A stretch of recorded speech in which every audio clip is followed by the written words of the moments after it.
मेरे लिए अत्यंत प्रसन्नता का विषय है कि शिक्षा मंत्रालय भारत सरकार द्वारा संचालित केंद्रीय माध्यमिक शिक्षा बोर्ड के 27वें राष्ट्रीय सहोदय सम्मेलन का आयोजन ग्वालियर सहोदय समिति द्वारा आयोजित किया जा रहा है। मैं इस अवसर पर उपस्थित भारत सरकार के विद्वान शिक्षा राज्य मंत्री आदरणीय डॉक्टर सुभाष सरकार जी, सचिव शालेय शिक्षा आदरणीय श्रीमती अनीता करवाल जी, अध्यक्ष केंद्रीय माध्यमिक शिक्षा बोर्ड श्री मनोज आहूजा जी, निर्देशक जोसेफ साहब, श्रीमती निशी मिश्रा जी और अलग अलग विद्यालयों के आदरणीय प्राचार्यगण, शिक्षकगण, पालक, विद्यार्थी एवं सम्मेलन में उपस्थित सभी विद्वान वक्तागण। सबसे पहले मैं सम्मेलन में एक्चुअली और वर्चुअली जुड़े हुए सभी मित्रों का हृदय से स्वागत और अभिनंदन करता हूं। सहोदय स्कूल परिसरों की अवधारणा पहली बार 1986 में व्यक्त की गई थी। 1987 में इसको दोहराया गया और इसके बाद सीबीएसई ने सहोदय स्कूल परिसरों की स्थापना की प्रक्रिया को आगे बढ़ाने के लिए अपनी प्रतिबद्धता दिखाते हुए पुस्तिका जारी की। लेकिन इस आंदोलन को अधिक बल पिछले दशक के दौरान मिला, जब बोर्ड के साथ पंजीकृत स्कूलों के परिसरों की संख्या कई गुना ज्यादा बढ़ गई। सीबीएसई द्वारा शिक्षा के लिए जो नेतृत्व दिया जा रहा है उसके सकारात्मक परिणाम सामने आ रहे हैं। मित्रों, ग्वालियर की जो हमारी सहोदय समिति है, सचमुच में बहुमुखी शिक्षा का वो एक मंच है।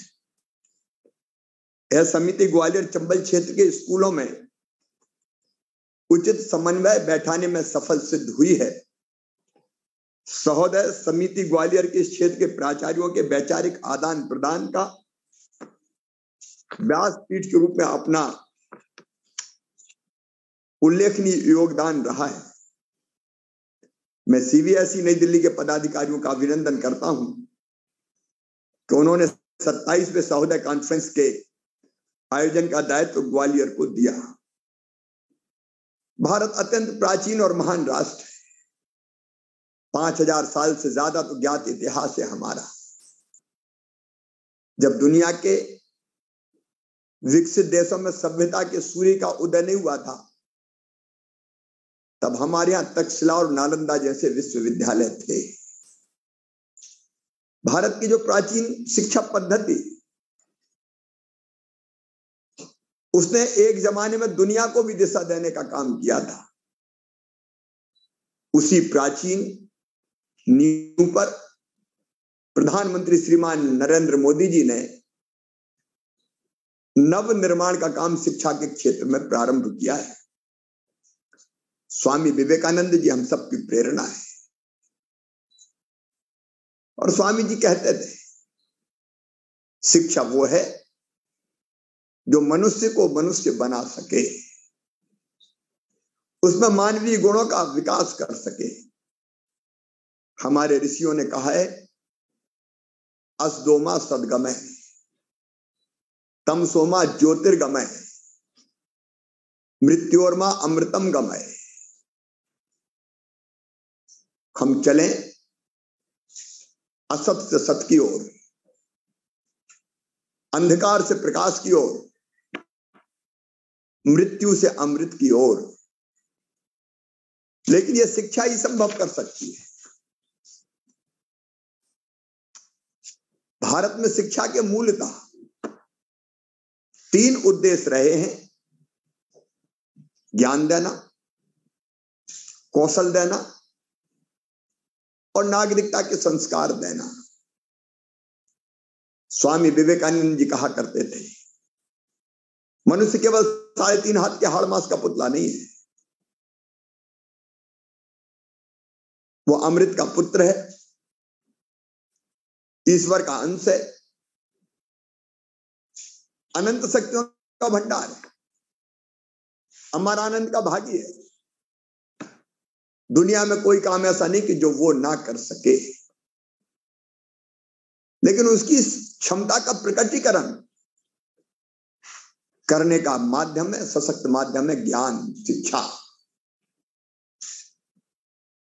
और इसलिए जब स्वामी जी कहते थे मनुष्य को मनुष्य बना सके, तो जो 3 उद्देश्य जिनके बारे में मैं चर्चा कर रहा था, पीढ़ियों द्वारा संचित ज्ञान, अगली पीढ़ी को और जो कुछ योगदान कर सकते हो, हम जोड़ सकते हो, वो दे देना। और ज्ञान किसी भी तरह का,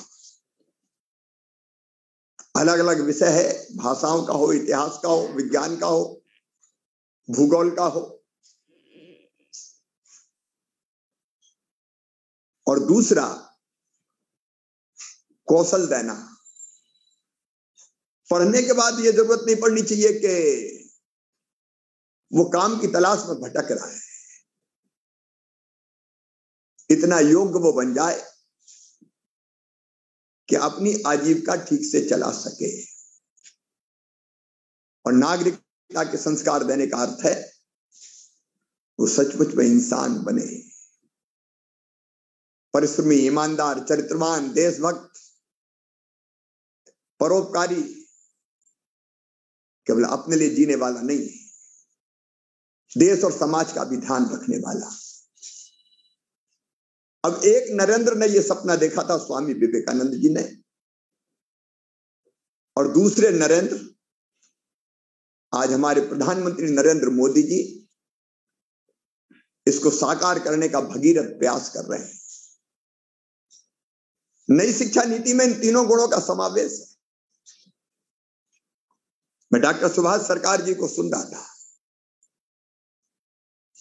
उन्होंने जो बातें कही है मैं दोहराऊंगा नहीं,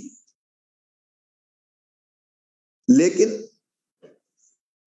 ज्ञान के साथ साथ व्यावसायिक शिक्षा, शिक्षा देने में आधुनिक तकनीकी का प्रयोग,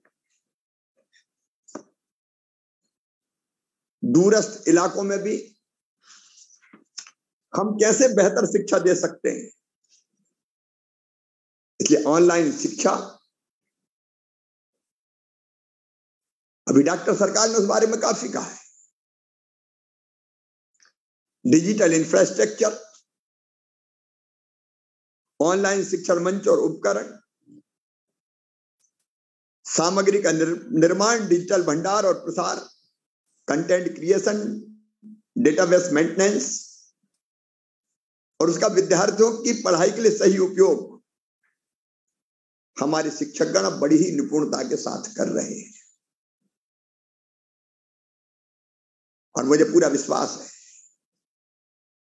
सीबीएसई कई मामलों में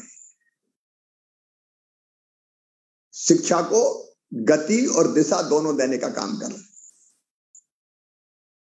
मध्य प्रदेश में भी हम लोगों ने तय किया है नई शिक्षा नीति को पूरी तरह से ढंग से जमीन पर उतारे। एक परंपरा सी रही है कि सरकारी स्कूलों के मामले में हमारे यहां भी स्कूल खोल दो, हमारे यहां भी स्कूल खोल दो। मध्य प्रदेश में हमने तय किया है हम सीएम राइज के नाम से विद्यालय स्थापित कर रहे हैं। रोड का इंफ्रास्ट्रक्चर हमारा बहुत अच्छा है।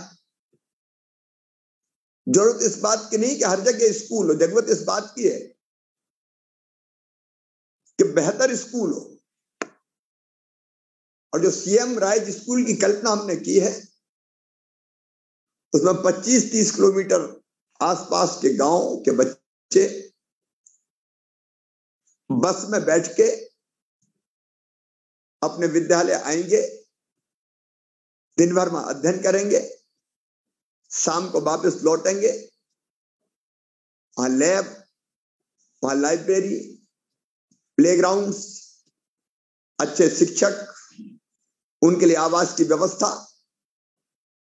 और गुणवत्तापूर्ण शिक्षा, जो नई शिक्षा नीति के सारे उद्देश्यों को पूरी करे, वो करने का हम काम करेंगे। और इसका मतलब ये नहीं कि बाकी स्कूल बंद करेंगे, वो भी चालू रहेंगे, लेकिन धीरे धीरे ये इतने उद्देश्य पूर्ण हो जाएंगे। और हमारी कल्पना ये है कि वहां पे 5-5, 7-7 हजार विद्यार्थी एक विद्यालय में पढ़े। उसके लिए विशाल परिसरों के निर्माण का काम हम प्रारंभ कर रहे हैं। व्यावसायिक शिक्षा के लिए भोपाल में ग्लोबल स्किल पार्क बन रहा है। 10 मॉडल ITI का भी हम संभागीय केंद्रों पर निर्माण कर रहे हैं, क्योंकि हमको शिक्षा को रोजगार से, कौशल से जोड़ना पड़ेगा। एक तरफ बड़ी संख्या में कुशल हाथों की जरूरत है, लोगों की जरूरत है जो काम करें, दूसरी तरफ रोजगार की आवश्यकता है। शिक्षा इन दोनों चीजों को जोड़ दे तो मुझे लगता है कि काम की देश में कोई कमी नहीं है। मैं इस अवसर पर एक बार फिर उपस्थित सभी हमारे अतिथियों का, शिक्षकों का, मैं खुद ये महसूस जानता हूं कि भवन कितने भी बड़े हम बना लें, लेकिन आत्मा तो गुरु है, शिक्षक है। मुझे पढ़ाया मेरे शिक्षक, प्रारंभिक जो शिक्षा दी प्राइमरी, श्रीमान रतन चंद जैन जी ने, और उनको उनके दिए गए संस्कार वो मुझे ठीक दिशा में ले जा सके। मैं जो कुछ हूं उसमें बड़ा हाथ उनका है। शिक्षक, जिसको हम गुरु कहते हैं, वो विद्यार्थियों को गढ़ने का सबसे महत्वपूर्ण माध्यम है। इसलिए हमारे यहां शिक्षकों का, गुरुजनों का सम्मान भी है, वो होना ही चाहिए। मैं ऐसे सभी शिक्षकों को प्रणाम करता हूं। और जो स्वामी जी ने कहा था शिक्षा के बारे में, man making, character building and leadership training, उस उद्देश्य को पूरा करते हुए हम नई शिक्षा नीति को लागू करते हुए मनुष्य के निर्माण का बहुत बड़ा काम अपने विद्यालयों से कर रहे हैं और बेहतर कर सकते हैं। इस अवसर पर उपस्थित सभी मित्रों का एक बार फिर स्वागत। आपके चिंतन से जो अमृत निकलेगा, मध्य प्रदेश में भी हम उसको पूरी ईमानदारी के साथ लागू करने का काम करेंगे। अपने शास्त्रों में भी कहा गया, दुनिया की जितनी भी समस्या है उसका समाधान अगर कहीं है तो वह है ज्ञान में। और इसलिए निश्चित तौर पर उस दिशा में ये सम्मेलन निश्चित तौर पर सबका मार्गदर्शन करेगा। इस अवसर पर एक भारत श्रेष्ठ भारत की विरासत पर केंद्रित एक स्मारिका का ऑनलाइन विमोचन भी किया जाना है। इस अभिनव कार्य के लिए आयोजक और विद्यार्थियों का मैं हार्दिक अभिनंदन करता हूं। कला प्रदर्शनी भी लगाई गई है। व्यक्तिगत जीवन में भारत एक राष्ट्र का भी उद्घाटन होना है। मैं इसके लिए भी धन्यवाद देता हूं। बहुत बहुत धन्यवाद, प्रणाम, नमस्कार।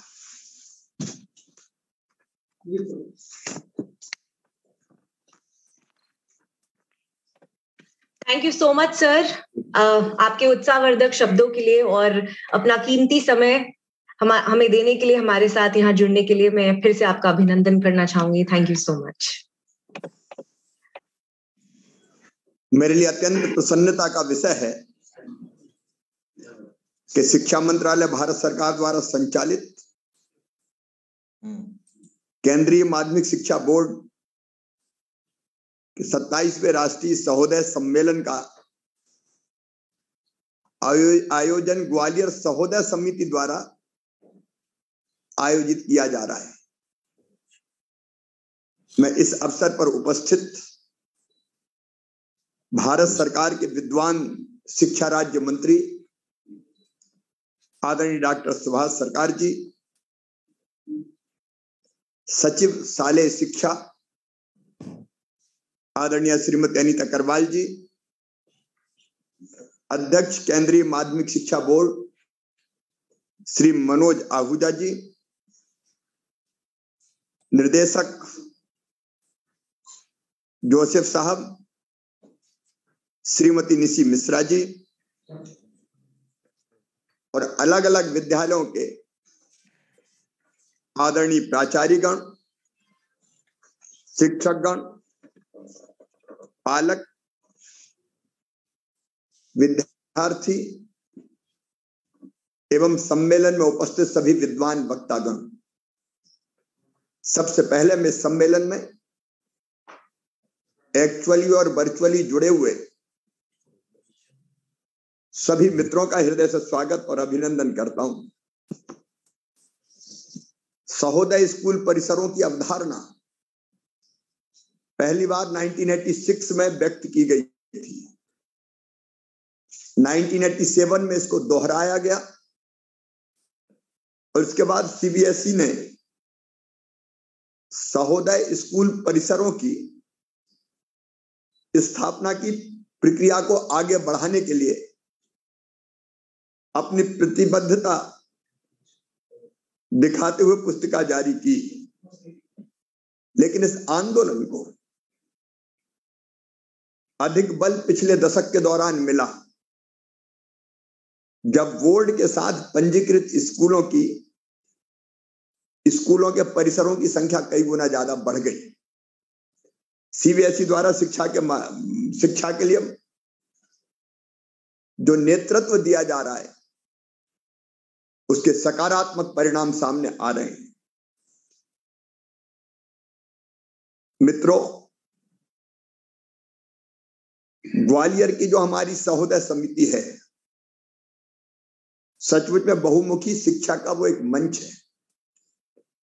यह समिति ग्वालियर चंबल क्षेत्र के स्कूलों में उचित समन्वय बैठाने में सफल सिद्ध हुई है। सहोदय समिति ग्वालियर के क्षेत्र के प्राचार्यों के वैचारिक आदान प्रदान का व्यासपीठ के रूप में अपना उल्लेखनीय योगदान रहा है। मैं सीबीएसई नई दिल्ली के पदाधिकारियों का अभिनंदन करता हूं कि उन्होंने 27वें सहोदय कॉन्फ्रेंस के आयोजन का दायित्व ग्वालियर को